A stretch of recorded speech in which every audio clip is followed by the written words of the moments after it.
Ho analizzato la situazione economica della Francia di quest'anno e la prima domanda che mi è venuta in mente è stata: ho fatto bene a trasferirmi qui?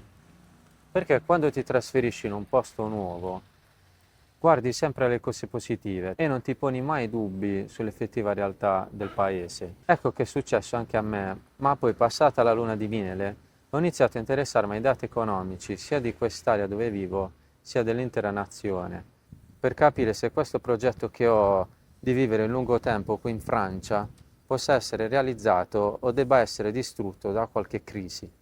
E quando sono andato ad approfondire, i risultati non sono stati proprio quelli che mi aspettavo. La Francia crescerà quest'anno dello 0,8%, la disoccupazione arriverà all'8,4% e addirittura il debito pubblico al 120% entro il 2027. Questi dati mi hanno fatto spaventare. Mi è venuta subito in mente l'Italia dello spread, quella tra il 2008 e il 2011. Ma guardandomi intorno qui a Nizza, non vedo questi risultati. I ristoranti, i bar sono pieni, la gente spende e vi dirò di più. Vi ricordate quando si facevano le interviste e si diceva che l'Italia stava cadendo a picco, lo spread alle stelle, i giovani senza lavoro? E i politici rispondevano: ma va, non vi preoccupate, i ristoranti sono tutti pieni, la gente sta bene. Sembra come un periodo pre-crisi, si ha la sensazione che una crisi possa esplodere da un momento all'altro. E vi dirò di più, i politici non si stanno attivando per risolvere questi problemi.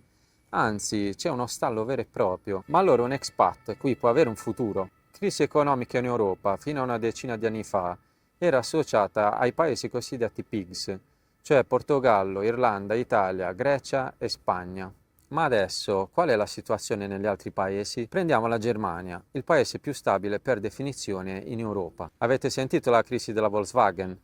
Si prevede di tagliare 100.000 posti di lavoro e di chiudere 4 fabbriche entro il 2030. Anche in Germania la situazione non è piacevole, si sta andando incontro a una crisi profonda dell'industria, in cui loro non hanno la minima idea di come uscirne. Lo stesso vale per la Finlandia e i paesi nordici. Quanti video girano su YouTube in cui si vede che chiudono giornalmente negozi in questi paesi? La conclusione è scontata, questi segnali ormai ci sono in quasi tutti i paesi europei.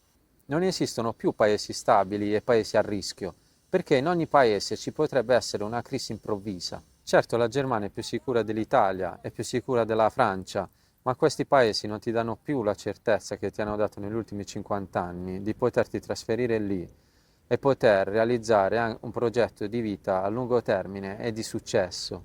Ecco che se anche il tuo paese ha problemi strutturali, la strategia di trasferirti in un paese più sicuro non vale più. E non è finita qui. Non è solo il posto in cui vivi, è anche il lavoro che fai, perché neanche questo è più garantito. L'intelligenza artificiale ormai non ci dà nemmeno la certezza del lavoro che faremo tra 5 anni. Quando tu entri in un'azienda e ti chiedono come ti vedi tra 5 anni, come fai a rispondere? Nessuno ci garantisce che il lavoro che facciamo oggi esisterà ancora tra 5 anni. E allora fare dei piani a 3, 5, 10 anni ha ancora senso, vista la velocità in cui cambia il mondo adesso? Cosa conta davvero in un mondo in cui il paese in cui scegliamo di vivere non ci protegge più e il lavoro che facciamo non ci dà più tutte quelle certezze? E cercare una soluzione che non dipenda né dal posto in cui viviamo né dalle competenze che hai. Se sai fare qualcosa che serve in più paesi e in più mercati, allora ti sei già sganciato dal posto, perché se questo va in crisi, vai in un altro e ti metti in moto lì. E in più è importante costruirsi una rete di contatti reali, perché nei momenti di crisi sono le relazioni che ti vengono in aiuto e ti possono dare delle nuove opportunità. Invece di fare degli obiettivi a lungo termine, conviene fare degli obiettivi più piccoli ma verificabili. Invece di chiederti come ti vedi tra 10 anni, chiediti cosa posso costruire e realizzare entro la fine del mese e come posso verificare di averlo fatto. E allora, per concludere il video, non posso rispondere alla domanda se ho fatto bene a trasferirmi in Francia. Ora, quello che mi chiedo è: cosa mi rende resiliente e capace di adattarmi a qualsiasi cambiamento? Questo è il mio obiettivo per i prossimi mesi e presuppone che non possa darti un verdetto sì o no se io abbia fatto la scelta giusta di trasferirmi in Francia. Secondo voi esiste ancora un paese che possa essere considerato sicuro? Scrivetemi qui sotto nei commenti cosa ne pensate. Come al solito li leggerò tutti e vi risponderò. Siamo arrivati alla fine del video, se vi è piaciuto lasciate un like e iscrivetevi al canale. Ciao!